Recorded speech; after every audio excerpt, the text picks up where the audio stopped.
Very good morning, students. Then next part we are going to think like that. Company become the officials becoming the nawabs. They want to become nawabs in India, and we can see that the after the Battle of Plassey, the actual nawabs of the Bengal they forced to give land and vast some to some amount to and personal gift to the company people because they whenever they are coming and demanding we felt like that we want to pay. And Robert Clive, that was leader or governor of that time, he himself came from Madras and he went that he came to India by 1747, and he went left India 1767, and in between he became the governor of Bengal in 1764. The time of this Mir Jafar, just after the death of Mir Jafar, he became the governor of Bengal or Nawab of Bengal. Then British company, why they appointed all like this post to avoid the corruption. They thought like that this generals, if they are appointed, they can avoid the corruptions and other things. In 1772 British parliament, they thought felt like that the how he got the wealth, who got the Robert Clive, he got this much wealth. So they started to search about it, and they filed a case. And in 1774 he committed suicide because he became suspicious in front of government. Then the company officials succeeded making don't think like that everyone they are becoming like or Robert Clive, they got very much, and many of them they died because of war, disease and war, because now and then they was conducting war, and many diseases they can't accommodate the climate of India, and that's why. And many of them they never done any corrupt and dishonest to India. And some of them they came from a very humble background, and they thought like that they want to become they want to earn as much as they can from India, and afterwards they want to go back to Britain and want to lead a comfortable life there. Those who manage to return with wealth, hard flashy lives, and plundered their richness. When they came here in India and succeeded war and diseases, and when they went back to England, they lived a life of very rich life, and they themselves started to call them Nawab. That is the Anglo-Indian version of Indian Nawab. They themselves started to call themselves as the person of what we can say the Nawab, and because they are living a peaceful as well as a harmonious life as well as very rich life.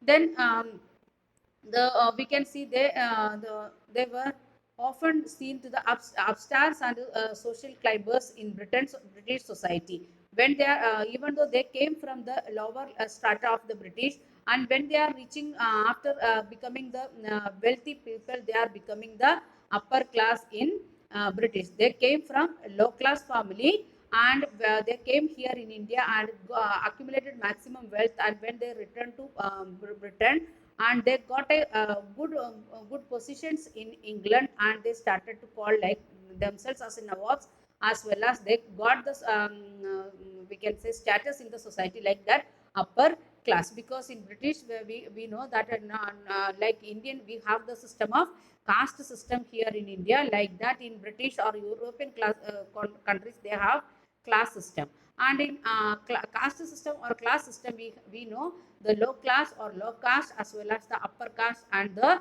upper class system. So they are changing their lifestyle life from low caste to upper class. So many of them they was thought like that I can go to India and I can earn maximum. So when I am going back to England, I will get a upper class life, like that they thought. And we'll continue in next video.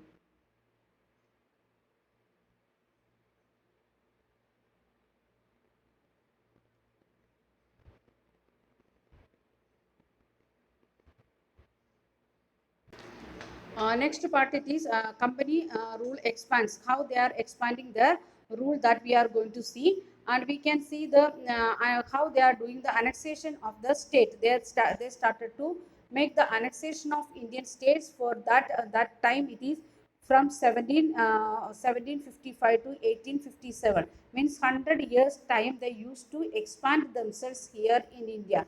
For that they started directly military attack, that is unknown territory. They never went there like that area. They are going and directly attacking with the help of military, and they started to work with means they started to influence political, economical, and diplomatic method to get maximum area under them. The company they started to annex the Indian states with East India Company, that is from 1757 to 1857, that is about 100 years time. And with that time they are using military as well as political, economical, and diplomatic methods of annexing the country. Then after the Battle of Buxar 1764, the company appointed residents in India. They are giving the permission to come and live here in India. The political and or commercial agents, like that job they was doing, their job was to serve and further the interest of the company. The residents they are getting the residents, what their duty, they want to work as the agent for what, political as well as commercial agent, as well for the further interest of the company. The company want to get maximum area, so company want to get others help. For that purpose company use the residents, and the residents of the company officials began interfering in the internal affairs of the Indian states. If they, when they are where they are appointed, it is in Bihar or Jharkhand, that area they started to work with the Indian kings, that they are started to interfere the Indian states, and they try to decide who should be the successor, means the after the death of the king, and who should come the as a what we can say, as the administrator of that area, of that new area. And again who want to be the new ruler, and what type of administration, and who should come the different administrative post, everything taken under the leadership of British people or the residents who appointed here in India. Then sometimes they started to make use the subsidiary alliance. What it is that we are going to see, subsidiary alliance in the terms alliance, Indian rulers are not allowed to do what they want. Means they are not allowed to make their own army. They can't make their own army. Indian rulers are not getting permission to make their own army. Instead of that, what they want to do, they want to the company is ready to protect us. For that purpose, we want to pay some amount to the company, and that we can say like that, like subsidiary force, they will help the Indian rulers. That is known as the means the protection of the land, it is in the hands of British. Protection giving by the